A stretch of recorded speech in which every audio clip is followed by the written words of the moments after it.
रविवार को प्रधानमंत्री नरेंद्र मोदी सुबह 9:15 बजे डीजीपी मुख्यालय पहुंचे और वहां केंद्रीय गृह मंत्री अमित शाह और शीर्ष पुलिस अधिकारियों ने उनका स्वागत किया। इसके बाद प्रधानमंत्री सीधे 9वें तल पर आयोजित सम्मेलन हॉल में पहुंचे और इस दौरान प्रधानमंत्री मोदी मुख्यमंत्री योगी आदित्यनाथ के कंधे पर हाथ रखकर टहलते हुए भी दिखाई दिए। इस दौरान दोनों नेता गंभीर चर्चा कर रहे थे और इस तस्वीर को लेकर अब सीएम योगी ने एक कविता भी लिखी है, जिसमें उन्होंने लिखा है, हम निकल पड़े हैं प्रण करके, अपना तन मन अर्पण करके। जिद है एक सूर्य उगाना है, अंबर से ऊंचा जाना है, एक भारत नया बनाना है। ये ट्वीट करके मुख्यमंत्री योगी आदित्यनाथ ने कविता शेयर की है। वहीं दूसरी तरफ इस कविता और तस्वीर को लेकर जानकार बताते हैं कि ये सिर्फ तस्वीर नहीं बल्कि आगे की रणनीति है। प्रधानमंत्री को अब ये कहने की जरूरत नहीं है कि उत्तर प्रदेश में चुनाव का चेहरा कौन होगा।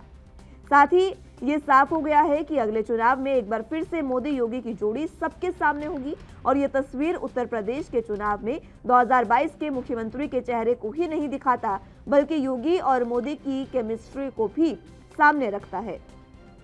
प्रधानमंत्री मोदी का विश्वास मुख्यमंत्री के तौर पर योगी आदित्यनाथ पर कितना है ये भी दर्शाता है। और वहीं मोदी योगी की इस तस्वीर पर समाजवादी पार्टी के एमएलसी सुनील सिंह यादव ने तंज कसा है।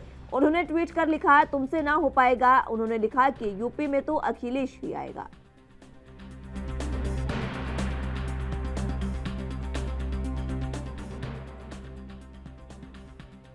तो जिस तरीके से लगातार प्रधानमंत्री नरेंद्र मोदी जो हैं वो दौरे पर थे लखनऊ में, वहीं पर अब उन्होंने डीजीपी मुख्यालय पहुंचकर सुबह 9:15 बजे वो पहुंचे थे और वहां पर केंद्रीय गृह मंत्री अमित शाह और शीर्ष अधिकारियों ने उनका स्वागत किया। लेकिन यहां पर जो सबसे अहम बात रही वो एक तस्वीर है, जो तस्वीर शेयर की गई है सीएम योगी आदित्यनाथ द्वारा। इस तस्वीर में देखा जा सकता है, ये तस्वीर आप अपने टीवी पर भी देख रहे हैं, जहां पर प्रधानमंत्री नरेंद्र मोदी सीएम योगी आदित्यनाथ के कंधे पर हाथ रखकर चल रहे हैं और काफी गंभीर वार्तालाप चल रही है। बहुत गंभीर चर्चा इस दौरान वो कर रहे हैं। तो इस दौरान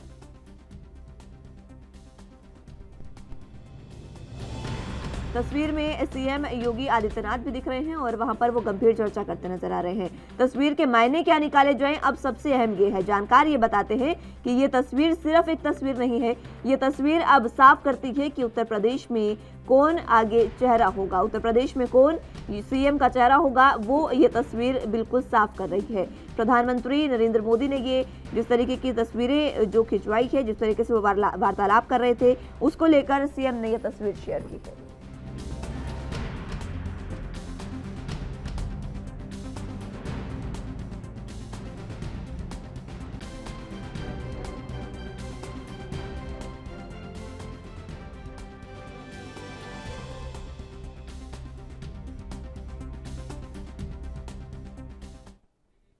चलिए तो बात एक बार फिर से उत्तर प्रदेश की कर लेते हैं, जहां पर जिस तरीके से तमाम चीजें अब शेयर की गई है। एक फोटो जिस तरीके से सीएम योगी आदित्यनाथ ने शेयर की और उसी फोटो में जो प्रधानमंत्री नरेंद्र मोदी है वो सीएम के चेहरे पर, सीएम के कंधे पर हाथ रखते नजर आ रहे हैं और एक गंभीर वार्तालाप करते नजर आ रहे हैं। और इसी को लेकर अब इस तस्वीर के मायने जो है वो समझना काफी अहम है। आपको बता दें कि ये सिर्फ तस्वीर नहीं बल्कि आगे की रणनीति है, ये जानकार कह रहे हैं।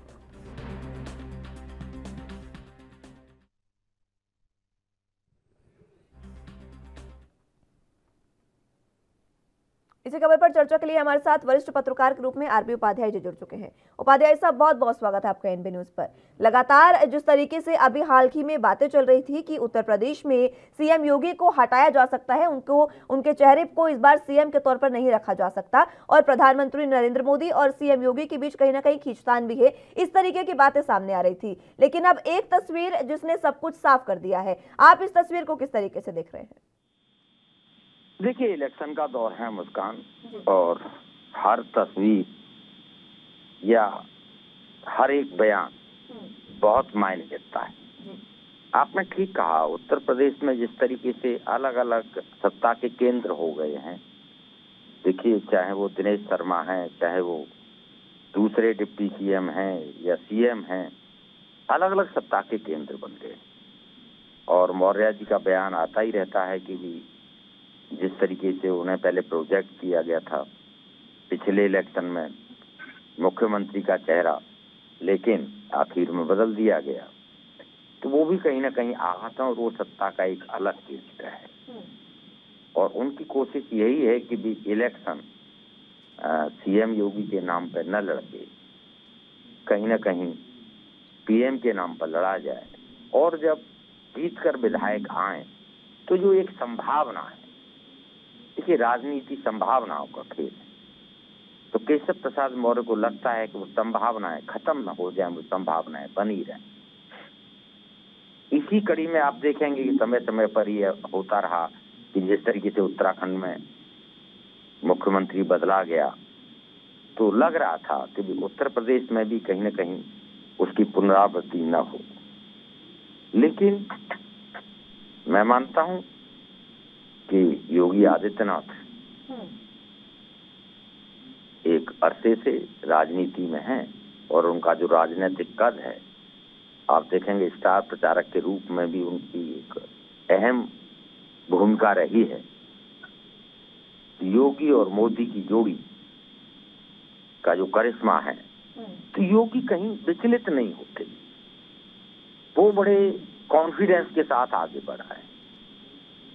समय समय पर अटकलों का बाजार जरूर गर्म होता है कि भी बदले जाएंगे, लेकिन उतना आसान नहीं है योगी को बदलना। यानी कि उपाध्याय साहब देखिए, अब जिस तरीके से आगामी विधानसभा चुनाव है, मान लिया जाए कि वो योगी मोदी की जोड़ी पर ही लड़ा जाएगा, इसके अलावा और कोई दूसरा विकल्प एक्चुअल में दिख नहीं रहा है। जिस तरीके से पिछली बार आप देखेंगे केशव प्रसाद मौर्य को आगे करके इलेक्शन लड़ा गया था और सत्ता में आए तो उसका क्रेडिट, बहुत बड़ा क्रेडिट केशव प्रसाद मौर्य को जाता है। तो केशव प्रसाद मौर्य की जो उम्मीद है वो यही है कि भी उसी तरीके से इलेक्शन लड़ जाए।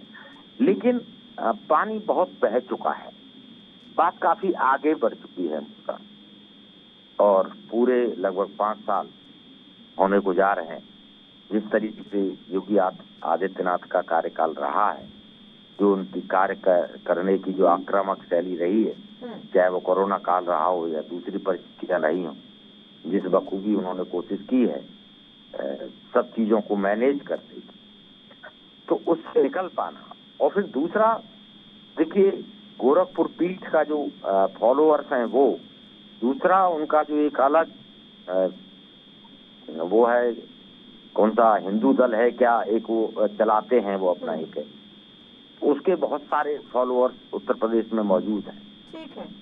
ठीक है उपाध्याय साहब, यानी कि अब ये साफ है, ये तस्वीर ने साफ कर दिया है कि ना तो कोई विकल्प है और आगे ये जो जोड़ी है यही अपना करिश्मा दिखाएगी आगामी विधानसभा चुनावों में। बहुत शुक्रिया आपका हमारे साथ जुड़ने के लिए और चर्चा हमारे साथ करने के लिए।